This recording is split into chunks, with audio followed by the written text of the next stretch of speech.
the technological link was not of Orwell's choosing or even his providence, really. It was the technology that was being used in surveillance. So it started off with the simplistic surveillance that permeates our society, i.e. CCTV cameras.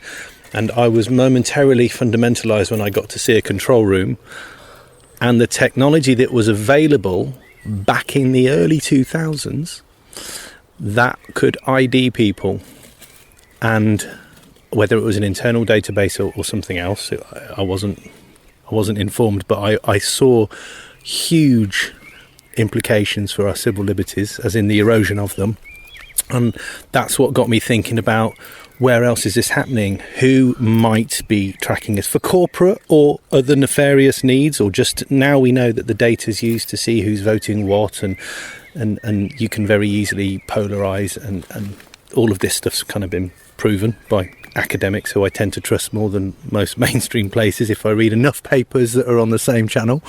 So for me, it was the technology around CCTV and surveillance. Of course, now you've got the data scraping that's happening across everything, and we've now seen the latest advancement in technology, whether it's an advancement for humanity. It certainly isn't for the environment, but with massive machine models and the amount of power that's just needed to compute one search, apparently equivalent to half a charge of a smartphone, just one request from, a ChatGPT type bot. So there's all kinds of stuff, I would say, wrong with how fast we are moving for no humanitarian gain. Does that make sense? Yeah, because there's no debate about this. What's your interest in technology? You work in technology, but is there a link between what George Orwell was doing and this?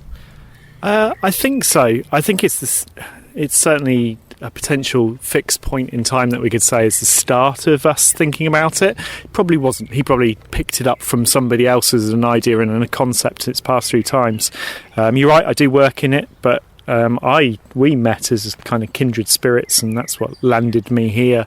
I know very little about Orwell, really, but what I have enjoyed is these discussions on a yearly basis, meeting fantastic and interesting characters and people who are just not that would fall in my normal remit.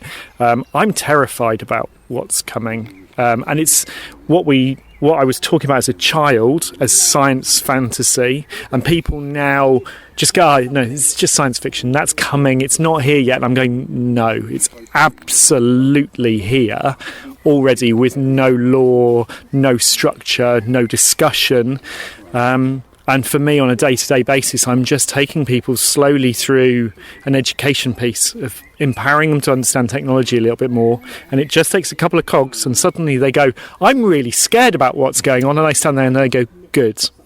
That's really important that you are.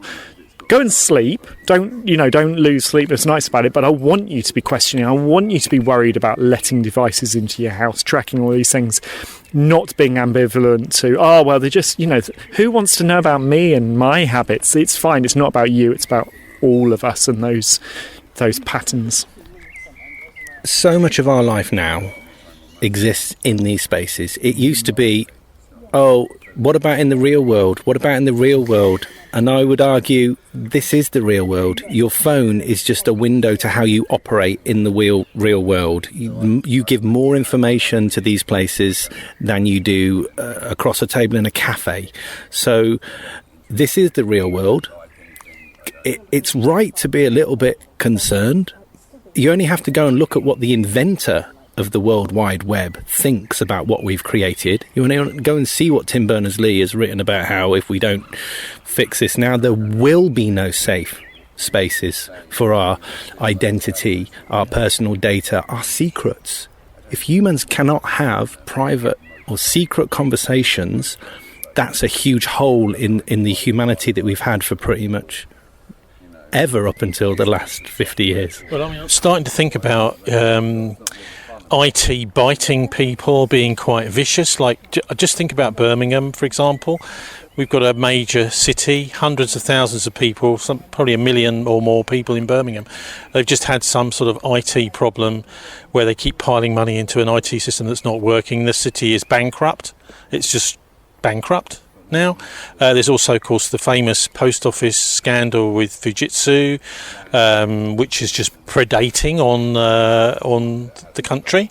So I think maybe there is a bit more awareness with stories like this that there's something. Is there? I suppose finally, like to ask you: do you think there's any possibility of getting our heads around this and fixing it before it devours us? An interesting question, because I think if we weren't here discussing these things and talking about alternatives, which we have chosen to experiment with, for example, encrypted mesh networking and alternative places and spaces to get our education, places like EMF Camp, where there are kind of, let's say, alternative tribes of not tech utopians, but people who are able to see behind the code, inside the code, around the code. Some of these people have defected from places where the code was being made in one regard. So I think the conversations that are happening give me some kind of hope. It's getting harder and harder to turn everything off and just decide to not partake because of the integration. And we need to consider who is going to be building, in inverted air commas, smart cities, and how smart they're going to be if they're not in the human's interest to actually live there, because they're not the key people who are going to benefit from its creation. Yeah. I'm of the opinion that all of this advancing technology, a mindset change that people can do on a day-to-day basis is... I'm involved in a lot of conversations around AI in the workplace, and people scaremongering and worried about jobs and all these kind of things. It's not there yet, but we can see a trajectory towards that. So at the moment, use technology to augment you, to make you better. Don't use it to replace that you don't want to do. You know what I mean? Just use it to go, I want my health to be better, monitor my health. I want life to be better around me, turn the flipping thing off and engage with people. I want to be better at work, I want that job. Well, use it to make what you do better. Don't use it to supplement stuff you don't want to do. Yeah, we need to... These tools are pretty powerful, and the access to information is phenomenal, and I'd be very hard-pressed to take a step back from that. But whose interest is that online interaction really, and who's getting the most benefit out of it? Yes, I'm going to give you my heart rate, but you make me the best, healthiest person I can. Yeah. And there'll only be a certain select few people that I will trust with my heart rate, but who knows where it's being sold.